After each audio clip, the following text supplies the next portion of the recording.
The Present is a brand new film coming out to UK and Irish cinemas on May 24th. I do believe that it's going to come to the United States as well later in June. Not entirely sure about that, but that's what I read online. And this is a family-centric, wholesome time travel story about a trio of kids that are trying desperately to figure out a way to stop their parents from splitting up. One by one, they discover that the grandfather clock that's in their basement has the ability to turn back time just about 12 hours or so, allowing them to make certain changes, step on certain butterflies to try to figure out a way that their parents don't split up, which they're going to do at the end of the day. You got Greg Kinnear as the dad and Isla Fisher as the mom. A little bit of an age gap there, but not as bad as it could be, I guess. I'm a sucker for time travel films in general, especially if they can figure out a way to do everything a little bit different than the way it's been done in the past. And this legitimately did things a little bit differently. To be honest, the real reason that this film sucked me in is because the plot itself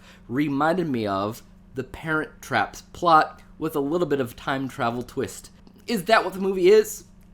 In a manner of speaking, yes, but for the most part, it feels like its own adventure, its own tale, its own story, and it's one that I truly believe that the entire family can enjoy. Whenever you have a time travel specific movie, what do you normally have? No matter the film, it's usually kind of an origin story if you think about it, where you have somebody that can't travel through time, discovers a time machine or a vortex or something that can transport them through time, and that's when the meat and potatoes of the film usually comes into play, right? But not here. This film begins in the middle of it. Time travel was already discovered. This kid was already in the middle of trying to keep his parents together. He's already done it like 20 or so different times, and no matter what he does, it just seems like he fails and he fails and he fails again. But what's so interesting about this is the writing and the direction specifically, because yeah, at first, you don't know exactly what's going on. You know it's a time travel film, but as the film progresses, you see these weird things happening to the parents,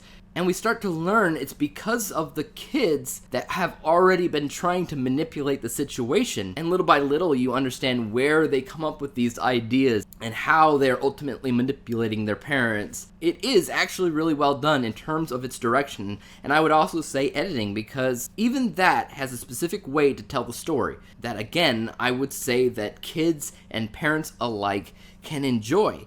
And it's probably also important to note the deepness of the story. We're talking about a couple of parents that are planning to split up.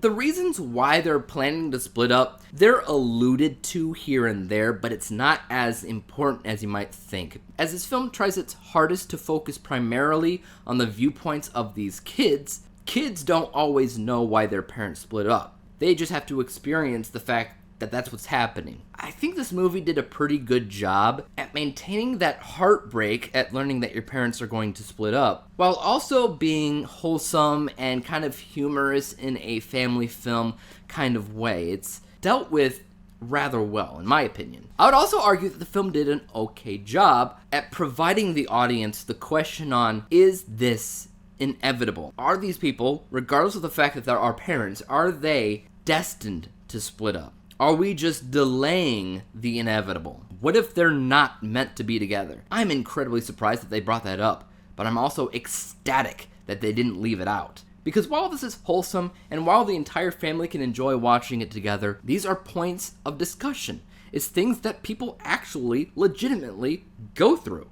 Maybe not time travel, but everything else. And it showcases that even though these parents are trying to split up, they clearly love their kids. It's a tough situation for everybody. But again, I'll be honest, I think that everything was approached amazingly. No matter what, whenever I'm personally watching a family film, I look for something that works for everybody. A lot of times nowadays, what you get with a family film is a kid's film. Something that kids will love, something that's probably a little bit stupid and not talking about anything deep or important. That's not how family films should operate. Family films should be fun to watch for everybody, but also offer important topics, and that is exactly what The Present did. I actually really enjoyed this film. Rating-wise, I would give it a solid B+.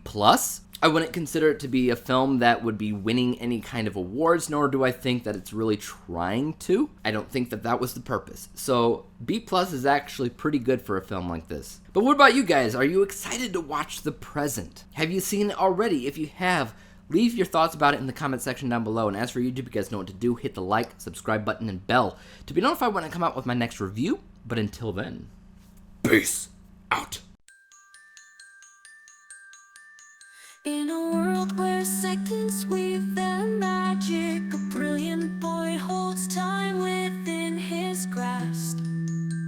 An heirloom whispers secrets of the past, and he dances with fate shadows cast. The ticking clock, a symphony of dreams. He bends the hands, stitches the